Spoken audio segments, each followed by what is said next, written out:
네, 우리는 지난주에 십자가 복음 앞에서 자신을 부인하고 그리스도 예수로 하나 되는 공동체의 모습을 나누었습니다.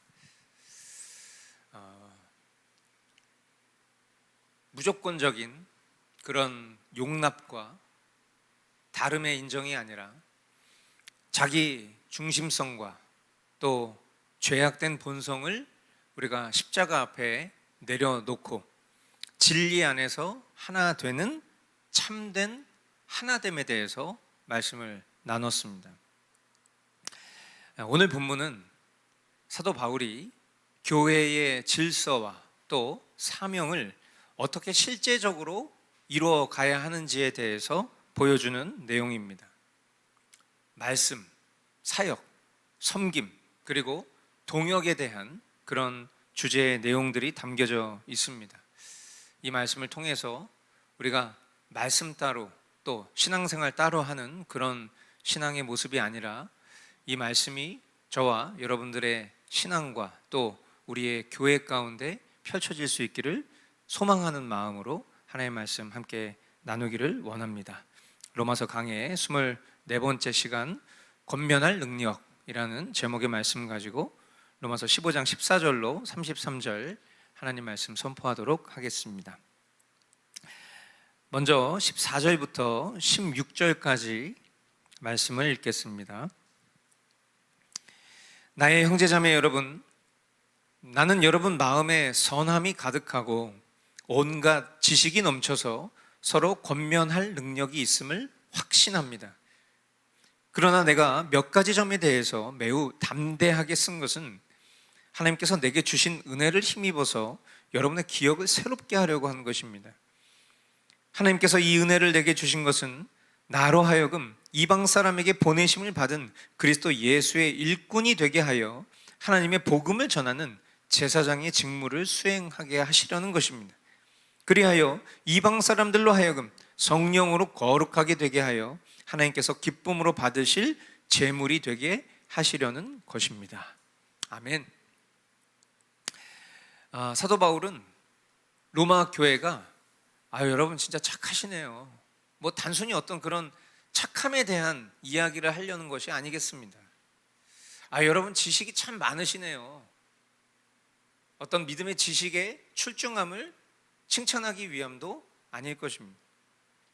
무엇보다도 서로를 세우고 돌보는, 권면할 수 있는 그런 건강한 질서가 있다는 것에 대해서 사도 바울은 이 로마 교회를 향해 감사와 또 경의를 표하고 있습니다. 우리가 지난주에 강조했었던 것처럼 건강한 교회란 어떤 교회일까? 우리가 생각했을 때 성경과 교리적인 측면에서 건강한 교회를 정의할 수 있다면 어떤 단순한 다름의 인정, 서로 다른 거 인정해 줍시다, 그것이 건강성을 보장하는 표현인가? 절대 그렇지 않다는 것이죠. 단순히 어떤 다름의 인정이 아니라 말씀의 진리 안에서 서로를 덕으로 세우고 또 바른 진리를 가르치고 전하며 서로 권면하는 교회, 그것이 지금 우리가 보고 있는 이 주제 속에서 건강한 교회를 정의할 수 있는 내용일 것입니다. 저와 여러분 모두는 각자 인정하고 싶지 않은 그런 연약함이 있습니다. 그러한 부분도 기꺼이 진리 안에서 서로 권면할 수 있고, 말씀을 지식으로만 두지 않고 우리가 살아가는 실제 삶에 비추어서 때로는 불편할 수 있는 이야기도 진실하게 나눌 수 있는 그런 신뢰의 관계를 지향해야 할 것입니다. 그로 인해서 우리 안에 일시적인 불편함이 들 수도 있고 또 수치심이 생길 수도 있겠지만, 말씀 안에서는 그런 권면을 통해서 우리의 모습이 바로 잡힐 것이고 또한 더 건강한 신앙으로 성장할 수 있다는 것을 저와 여러분은 기억해야 할 것입니다.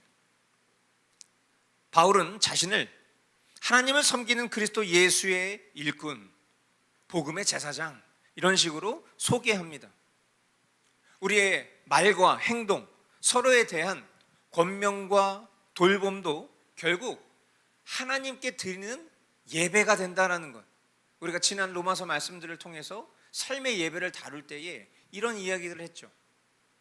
바울이 자신을 말씀 전하는 제사장 이렇게 표현을 했을 때, 복음의 제사장이라고 표현했을 때, 여기서 말하는 제사장은 그가 어떤 특별한 권한을 가지고 있는 존재라는 것을 피력하기 위함이 아니라 결국 우리 모두가 살아가는 신앙의 삶이 하나님을 예배하는 삶이다.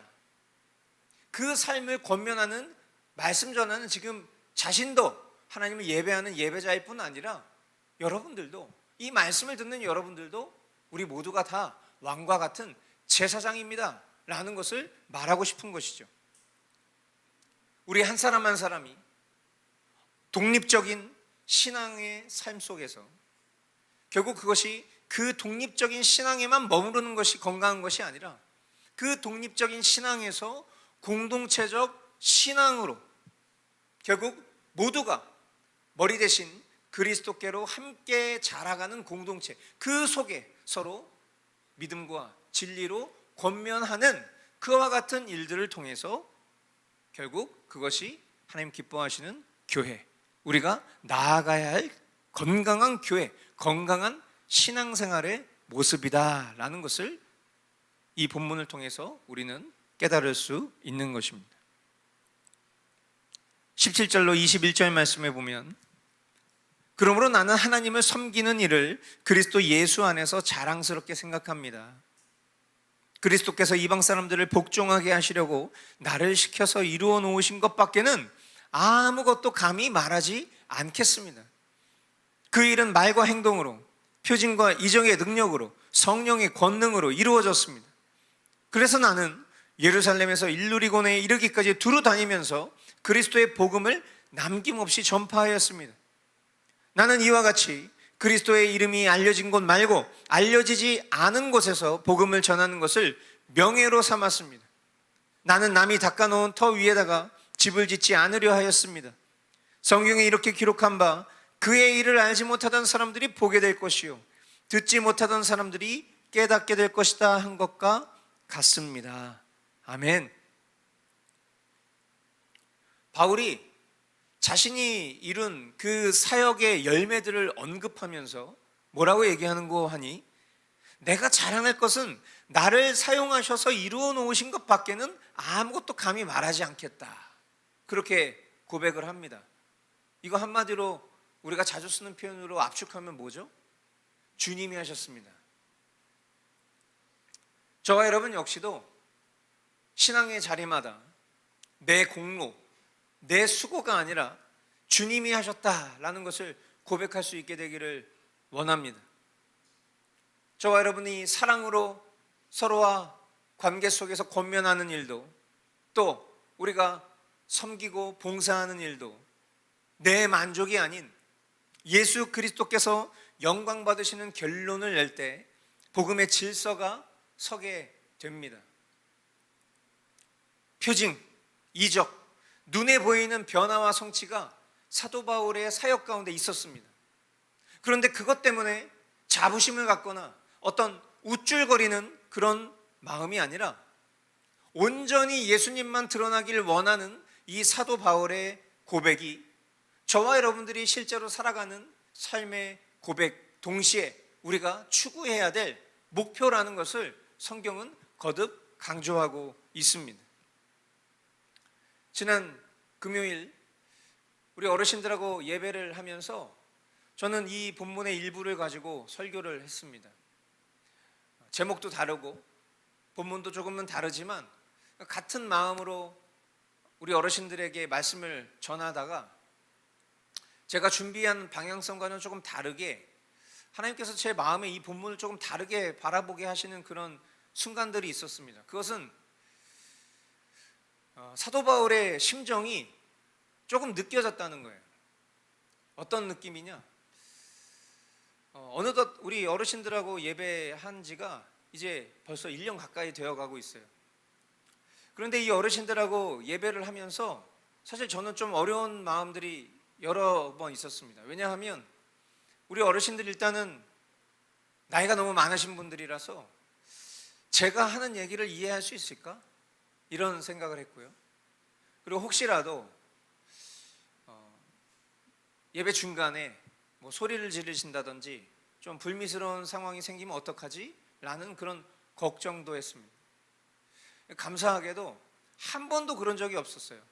그리고 또 우리 어르신들이 말씀을 들으실 때에 굉장히 총명하게 반응하시는 그런 눈빛과 그런 리액션들을 보면서 야, 정말 하나님께서 이 모든 과정 속에서 주도적으로 일하고 계시는구나 라는 것들을 느꼈더랬습니다.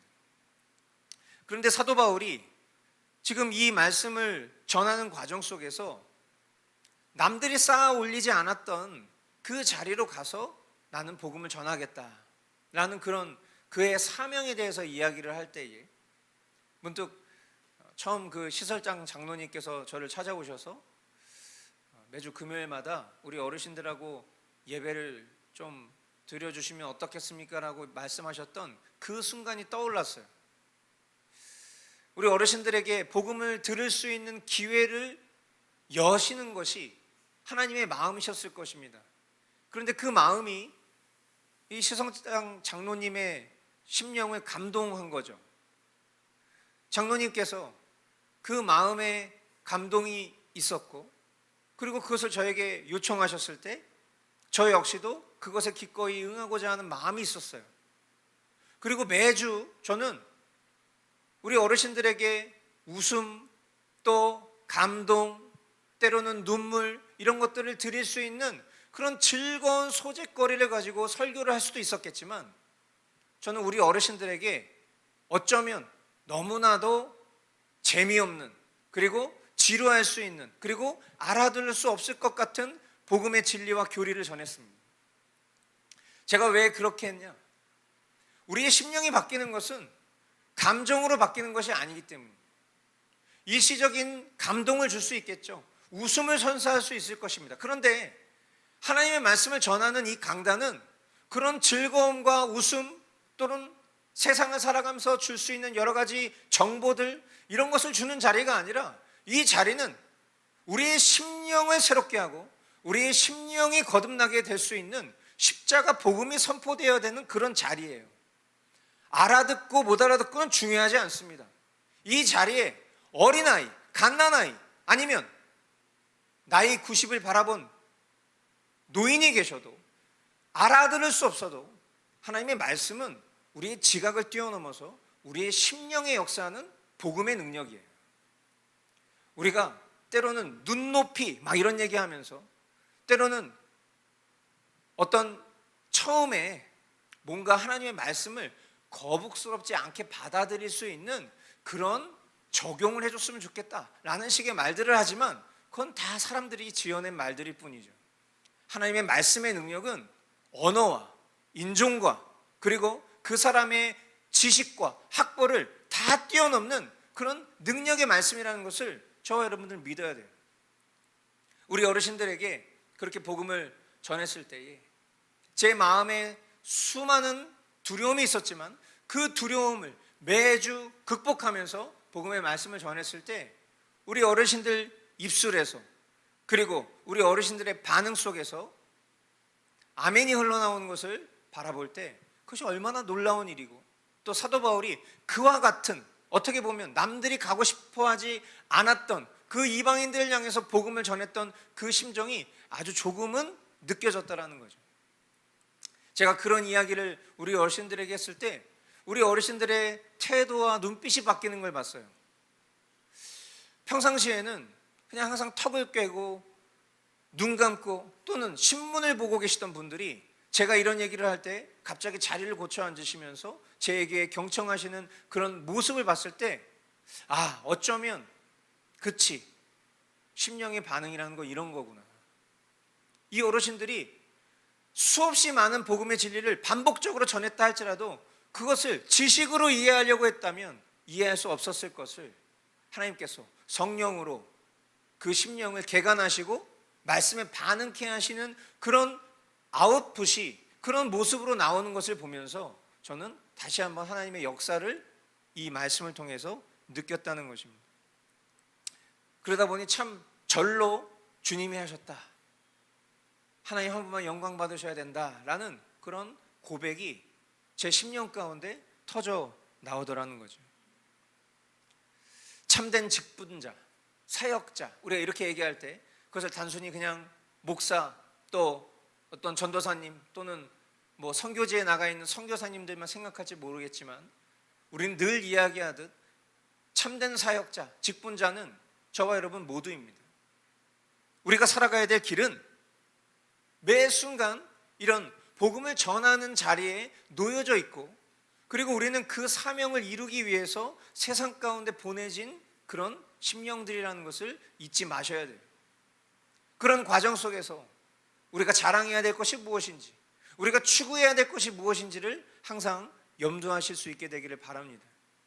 그리고 우리가 행하는 그 일 넘어 우리 눈앞에 보여지는 어떤 결과 또는 열매가 있을 때에 쉽게 우리는 우리 자신을 칭찬하며 우쭐댈 수 있는 그런 연약한 존재들이지만, 그때 다시 한번 이 사도 바울의 고백을 떠올리면서 우리에게 익숙한 그 표현, 주님이 하셨습니다 라고 우리가 하나님 앞에 영광 돌릴 때에 그들을 향한 수고와 섬김의 반응, 감사합니다 라고 감사를 또 표현할 수 있을 때에, 그것이 참된 교회의 섬김과 그에 대한 감사라는 것을, 또 하나님께서 우리가 신앙하면서 누리게 하시는 그런 복된 응답이라는 것을 저와 여러분들이 기억하실 수 있게 되길 바랍니다.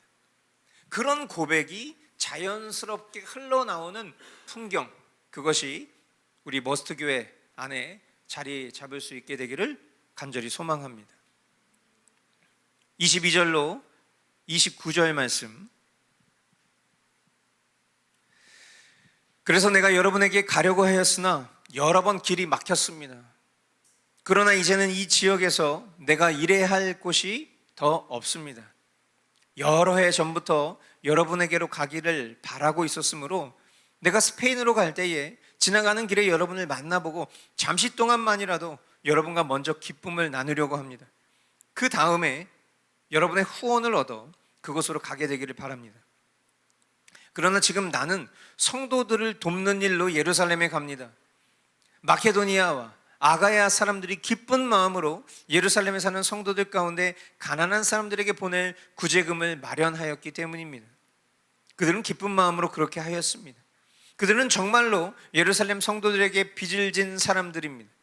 이방 사람들은 그들에게서 신령한 복을 나누어 받았으니 육신의 생활에 필요한 것으로 그들에게 봉사할 의무가 있습니다.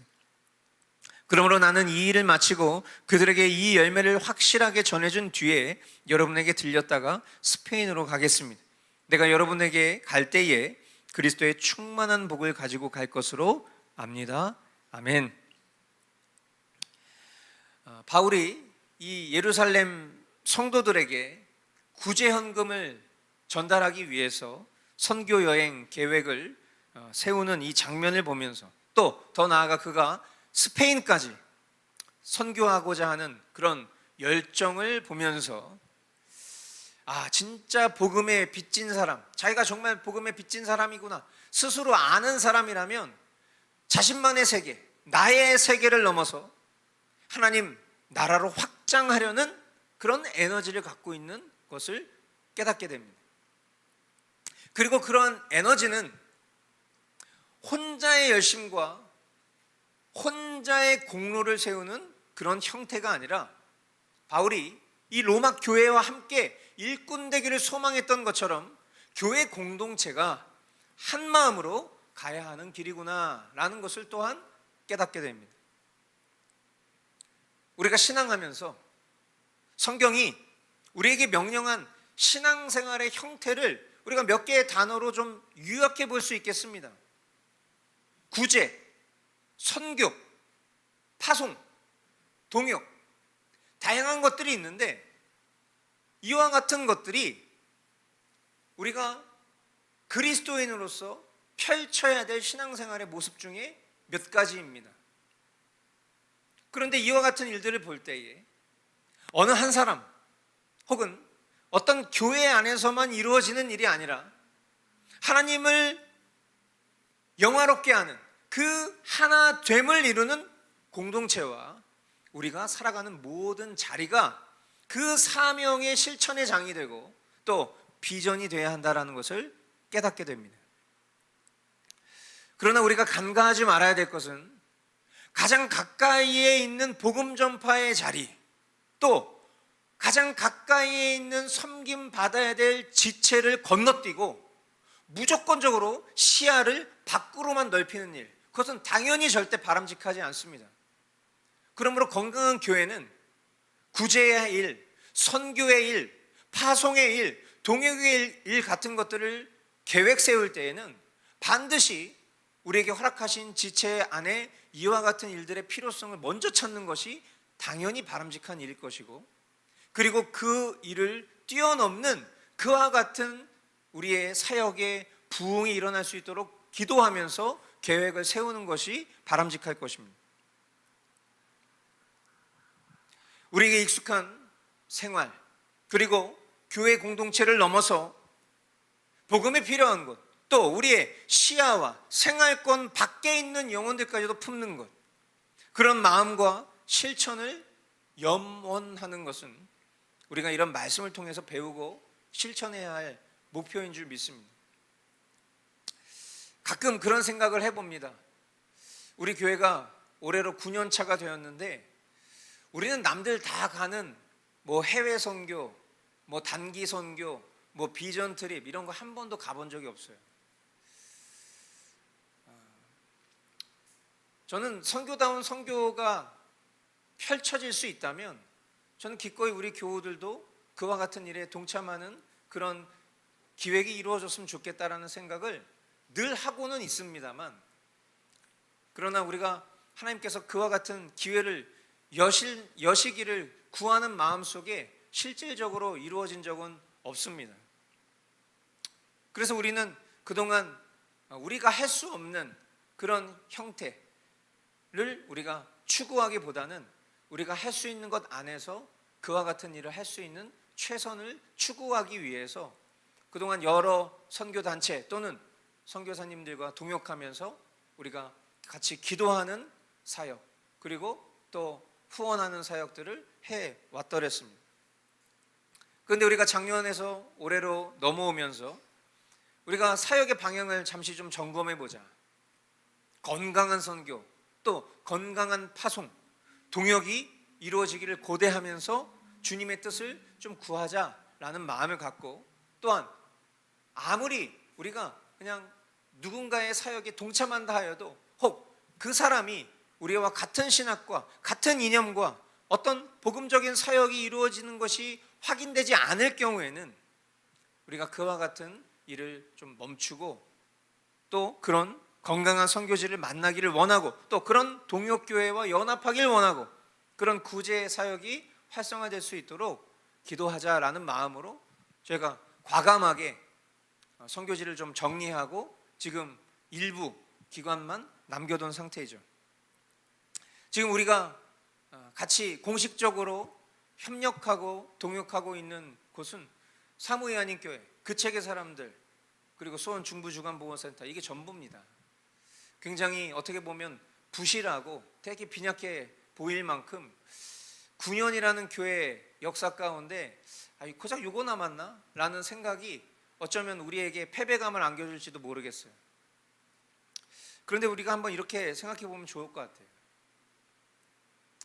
여러분, 우리가 사무엘 한인교회를 위해서 진실되게 기도하고 또 후원하고 함께 외웠던 시간들 속에서 지금 우리가 어떤 마음을 갖고 그들을 바라보고 있는지 생각해 보셨으면 좋겠습니다. 우리가 그 책의 사람들의 책을 통해서 참 많은 유익을 얻었고, 그리고 그 출판의 과정 속에서 때로는 더딘 그런 시간들 속에서도 우리가 그 출판사와 또 한재술 장로님을 위해서 우리가 진실되게 어떻게 기도하고 있는지, 물론 제가 기도 요청을 드리고 또 기도 편지를 나누고 할 때에는 여러분들이 그것에 대해서 능동적으로 아멘 하실 수 있지만 평상시에 내가 정말 그런 선교적 사명을 갖고 우리에게 붙여주신 동역자들을 위해서 내가 진실되게 기도하고 있는지를 한번 돌아보자는 것이죠. 우리가 성탄절이 되면 노아의 집 1년에 한 번 가서 그들을 만나고 시간을 보내고 있지만 우리가 평상시에도 그들을 위해서 생각하고 기도하고 있는지, 또 우리 수원 중부 주간보호센터 어르신들을 위해서 기도하고 있는지, 그건 뭐 목사님이 그냥 가서 말씀 전하는 일이지, 혹시 이렇게 생각하고 있지는 않은지, 나눠진 기도 제목에 우리가 정말 짧은 시간이라도 그 권사님들을 위해서 내가 아멘으로 화답했을 때 정말 진실되게 기도했었는지, 우리 안에 진실된 내실이 갖추어진다면 하나님 언제든지 우리에게 그것을 뛰어넘을 수 있는 확장된 기회들을 주실 거라고 저는 생각합니다. 그런데 항상 보면 한국교회의 참 연약한 모습 중에 하나였던 전시의 행정, 그냥 보여지기식의, 실제로는 그 어떤 연속성도 그리고 그 어떤 실질적인 복음사역이 아닌 그런 형태로 그저 봉사활동 차원에서 그냥 어떤 기관도 할 수 있는 일들을 교회가 그 일에 막대한 재정과 시간을 쏟아서 가는 모습들이 과연 바람직한 일이었던가라는 것들을 자꾸 돌아보게 되는 겁니다. 그러다 보니 다소 위축될 수 있는, 너무 경색될 수 있는 그런 모습인 것도 우리가 돌아보아야 할 그런 실제이지만, 그러나 분명한 것은 먼저 하나님이 우리에게 허락하신 그런 동역자들과 그런 선교지를 위해서 기도하고 그 너머에 하나님께서 우리를 또 복음의 통로로 쓰실 수 있는 기회를 여십사 간구하는 것들이 지금 우리가 이 본문을 마주하면서 하나님이 우리에게 주시고자 원하시는 그런 방향성이라는 것을 깨닫게 되는 것입니다. 성실과 인내 속에 저와 여러분들이 더 풍성한 열매를 맺어갈 수 있게 되기를 바랍니다. 공동체의 선교와 구제, 바른 동역이 이루어질 수 있도록 여러분 함께 갈망해 주시기를 바랍니다. 그래서 하나님 한 분만 영광 받으시고 복음이 흥왕케 되는 일에 쓰임 받는 우리 머스트 교회 되기를 소망합니다. 30절로 33절 말씀입니다. 형제자매 여러분, 내가 우리 주 예수 그리스도를 힘입어서 그리고 성령의 사랑을 힘입어서 여러분에게 부탁합니다. 나도 기도합니다만 여러분도 나를 위하여 하나님께 열심으로 기도해 주십시오. 내가 유대에 있는 믿지 않는 자들에게서 화를 당하지 않도록, 그리고 또 내가 예루살렘으로 가져가는 구제금이 그곳 성도들에게 기쁘게 받아들여지도록 기도해 주십시오. 그래서 내가 하나님의 뜻을 따라 기쁨을 안고 여러분에게로 가서 여러분과 함께 즐겁게 쉴 수 있게 되도록 기도해 주십시오. 평화를 주시는 하나님께서 여러분 모두와 함께 하시기를 빕니다. 아멘. 사도 바울은 이런 기도 제목을 나누게 됐어요. 나를 위해서 하나님께 열심으로 기도해 주세요. 가져가는 구제금이 그곳 성도들에게 기쁘게 받아들여질 수 있도록 기도해 주세요. 가다가 화당하지 않도록 기도해 주세요. 그리고 이런 소중한 사역을 잘 마치고 나서 여러분과 함께 즐겁게 또 쉴 수 있도록 기도해 주세요. 이렇게 기도 제목을 요청합니다. 그러니까 우리가 이런 모습을 통해서 아마 우리가 평상시에 나누는 기도 제목의 형태들이 지금처럼 생겨나지 않았는가 싶습니다. 그러니까 우리가 누군가에게 기도 제목을 요청할 때 구체적으로 좀 기도 제목 좀 나눠주세요 그러면 우리가 기도 제목 나눌 때에도 이렇게 상세하게 나눌 수 있어야 된다고 생각합니다. 뭐 하나님 다 아시는데 뭐 그렇게 상세적으로 나눌 필요 뭐 있습니까? 그거는 사실은 좀 영적인 교만인 것이고, 우리가 사도 바울이 뭐 자신의 신변이 두려워서 화당하지 않게 기도해 주십시오 이렇게 했겠습니까? 그도 사람이고 하나님 앞에 살아가는 연약한 은혜 입은 죄인일 뿐인데, 혹여라도 전도 여행 중에 화당하면 어떡하지? 두려움이 있었겠죠. 낯선 환경, 또 도적들에 대한 두려움, 강도에 대한 두려움 당연히 있지 않았겠습니까? 안전하게 잘 다녀올 수 있도록 기도해 주십시오. 또 이렇게 후원금 만들어 갔는데 혹시라도 그 사람들이 지금 우리 동정하는 겁니까? 라는 식으로 막 갑자기 막 가져간 헌금을 내팽을 친다든지, 나 무시하는 거야 막 이런 식으로 혹시 할 수도 있고, 또 헌금을 가져가는 동안 강도당할 수도 있고, 잘 다녀올 수 있도록 기도해 달래요. 그리고 또 여러분들과 함께 즐거운 시간 보내고 좋은 쉼 얻을 수 있기를 기도해 주십시오 라고 하는 이 기도들이 얼마나 하나님 기뻐하실 만한 그런 기도 제목인지를 우리가 엿볼 수 있겠습니다. 그러나 궁극적인 본질은 무엇입니까? 지금 기도를 요청하고 있는 거예요.